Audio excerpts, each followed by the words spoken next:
माओवादियों ने सड़क किनारे लगाया था बम, सुरक्षा बलों ने आज डिफ्यूज कर दिया।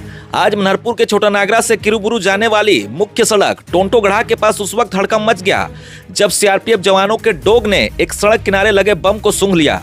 जवानों ने नजदीक जाकर देखा तो वहां एक पाइप गाड़ी हुई थी जिसका डायरेक्शन सड़क की तरफ था, यानी कि ये एक डायरेक्शनल बम था जिसे माओवादियों ने कुछ दिन पहले ही सड़क पर लगाया था ताकि जवानों की जब मूवमेंट होगी तो उन्हें निशाना बनाया जा सके। यानी कि सीधे तौर पर माओवादी एक बड़े हमले की साजिश कर रहे थे। जवानों के काफिले को निशाना बनाने की योजना रही होगी, मगर उससे पहले ही जवानों ने डायरेक्शनल बम को डिटेक्ट कर निष्क्रिय कर दिया।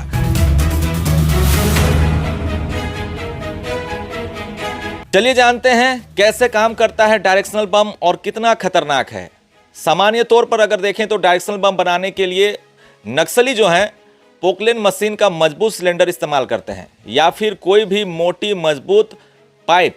सड़क किनारे लगने वाली मोटी पाइप का भी इस्तेमाल डायरेक्शनल बम बनाने के लिए नक्सली करते हैं और फिर उस पाइप के अंदर बारूद, डेटोनेटर और लोहे के छोटे छोटे टुकड़े यानी कि छर्रे उसमें भरा जाता है और बम बनकर जब तैयार हो जाता है उसके बाद बम से एक लंबी वायर, एक तार खींचकर नक्सली काफ़ी दूर ले जाते हैं जहां से बम को कमांड दिया जाता है, यानी कि बैटरी से पावर दिया जाता है और फिर एक बड़ा विस्फोट होता है और एक ही डायरेक्शन में वो विस्फोट भी होता है जिससे बड़ा नुकसान पहुंचता है।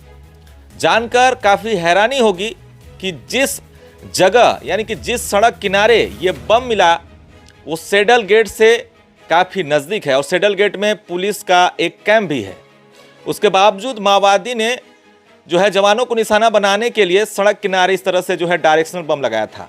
हालांकि ये डायरेक्शनल बम को दूर से ऑपरेट किया जाता है और किसी खास दिन का इंतजार में हो सकता है माओवादी रहे होंगे, क्योंकि उस रास्ते से जवान हमेशा मूव करते हैं और हो सकता है उनके मूवमेंट की उनके जवानों की गतिविधियों की जानकारी उन इलाकों में माओवादी लगातार ले रहे होंगे।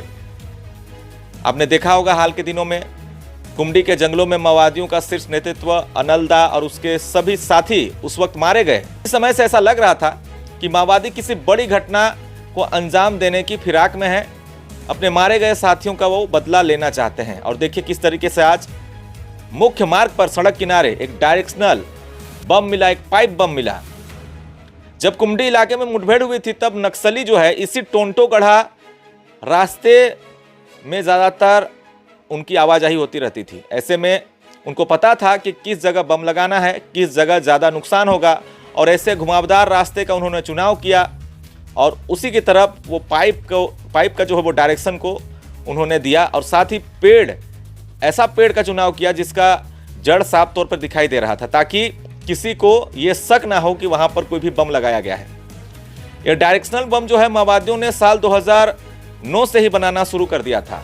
एक नई टेक्नोलॉजी थी माओवादियों के लिए और इसका इस्तेमाल उन्होंने पहली बार पश्चिम सिंहभूम के टोकलो थाना क्षेत्र अंतर्गत लांजी पहाड़ पर किया था और उसी डायरेक्शनल बम से खंड जगवार के 3 जवान शहीद हो गए थे और कई जवान वो घायल हुए थे। यानी कि सोच सकते हैं ये जो डायरेक्शनल बम है बेहद खतरनाक है, जानलेवा बम है। अभी सारंडा में माओवादियों के खात्मे के लिए नक्सलवाद को खत्म करने को लेकर अभियान काफ़ी तेज है।